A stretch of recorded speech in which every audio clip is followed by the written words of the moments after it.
И како што најав на почетокот за актуелните политички состојби, како и за работењето на Министерството за труд и социјална политика, гости во дневникот е господја Фросина Ременски-Ташевска. Добро вечер, господја Ременски. Добро вечер.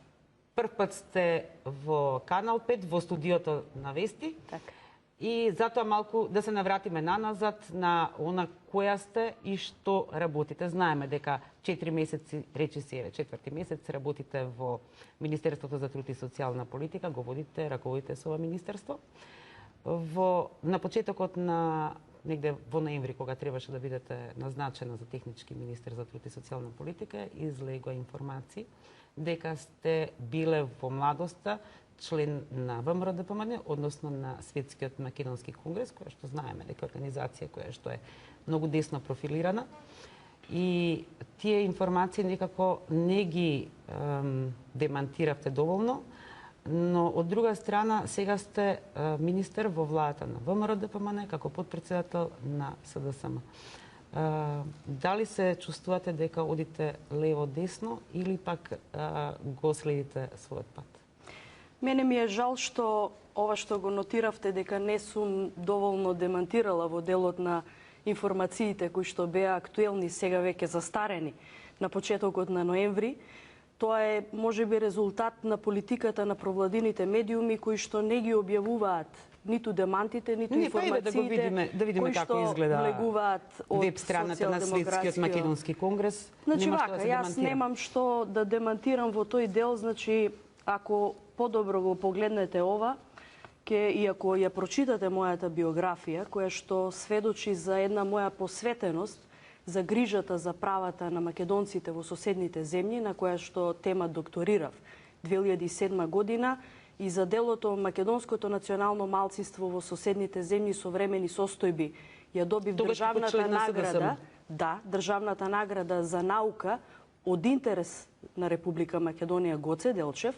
Тогаш можеби ќе ви стане јасно или можеби ќе се заинтересирате како медиум да се запрашате зошто моите првични контакти со председателот на Светскиот македонски конгрес, на кој што сум му благодарна за контактите што ми ги овозможи со Сдруженијата на македонците во соседните земји, довело до вакво едно, да кажеме, за еден ваков избор без мое присуство на собрание генерално. Тогаш како член на ВМРО-ДПМН? Не, како член на Социјалдемократскиот сојуз, бидејќи член на ВМРО-ДПМН, никогаш не сум била.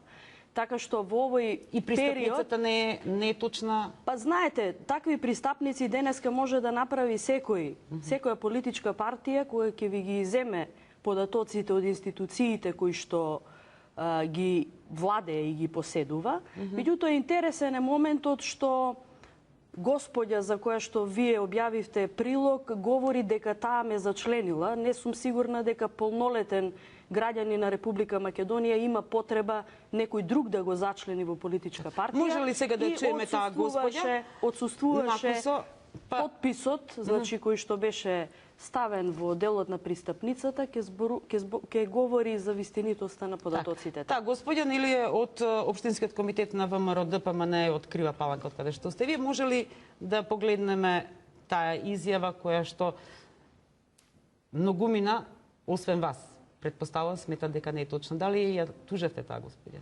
Побарав извинување од господјата која што лично не ја познавам, искрено. И во постапка е тужбеното барање.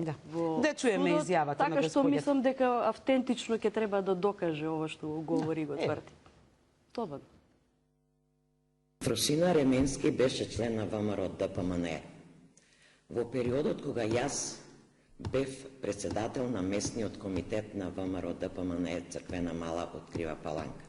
Редовно на состаноци одевме заедно. И не само тоа, туку и незиниот татко Ванчо. Таа беше приврзаник и влюбена во политиките на Љупчо Георгиевски. Сега ја гледам во редовите на СДСМ. Ние од ВМРО ја дистанциравме, бидејќи немаше капацитет. Паметам добро дека нон-стоп сакаше функција, но нези реално не ја биваше и немаше соодветен капацитет. Ете сега, тоа што го кажува господјата, дали ова преминување се должи на вашата амбициозност? Знаете, малце дегутантно е да дискутираме за овие, би рекла, застарени теми, шпекулации, малски озборувања за 99-та година, кога Фросина Ремески дипломираше на факултет и стана 2000-та година асистент на филозофскиот факултет.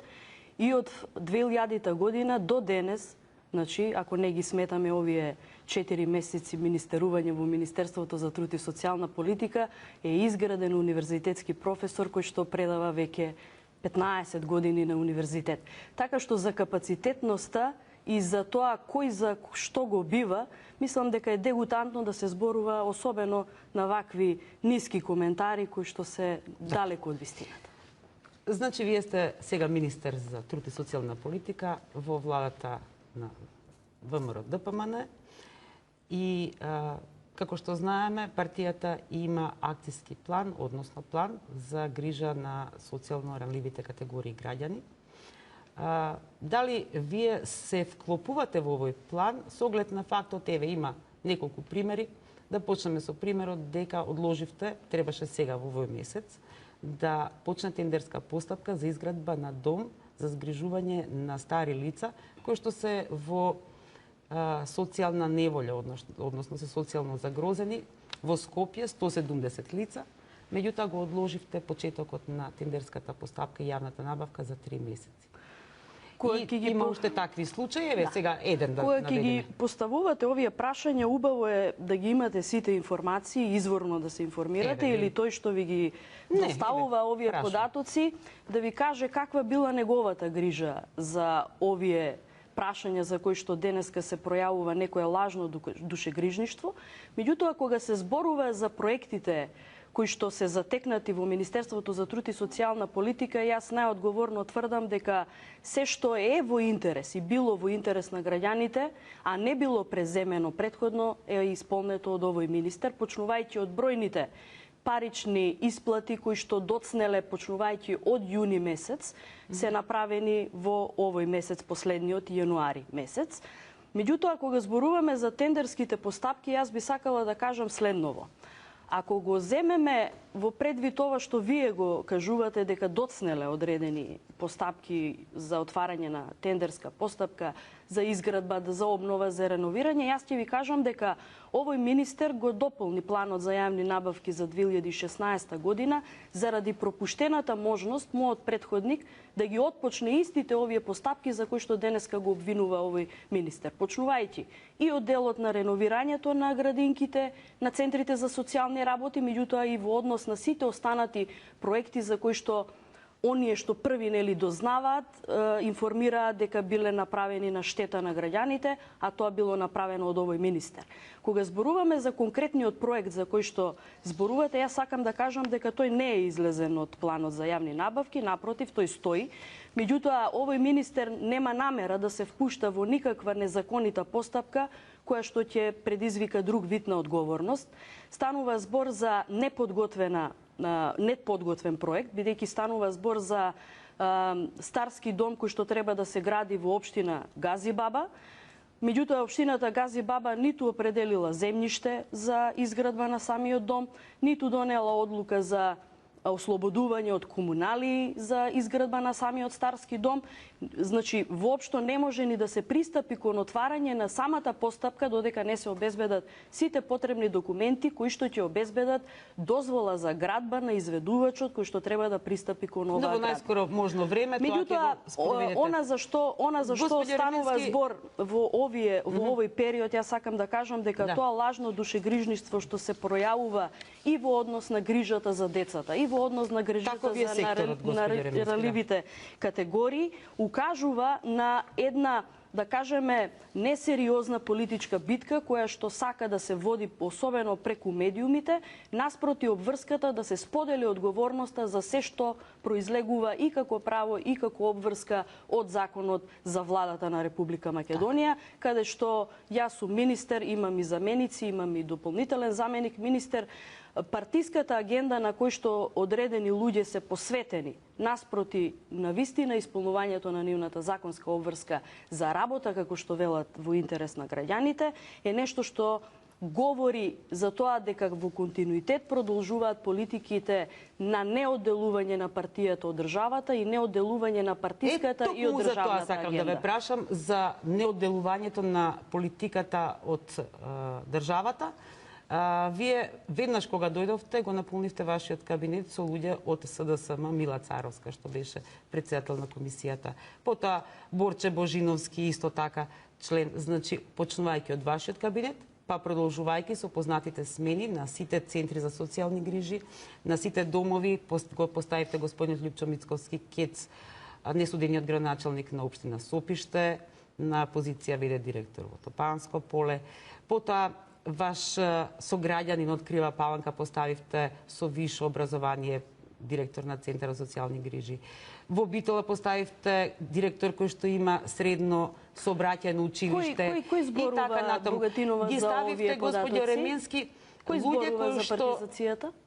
Ги ставивте луѓето, сите се членови на социјалдемократскиот сојуз. Кој зборува за партизацијата? И сега, тие што ја партизира државата последниве 15 години? Дегутантно да зборувате за само 3 месеци. Значи јас би сакала овдека да ви сликата на сите центри домови во Македонија. Да биде за јавноста попрецизно и појасно. Со партиски кадар.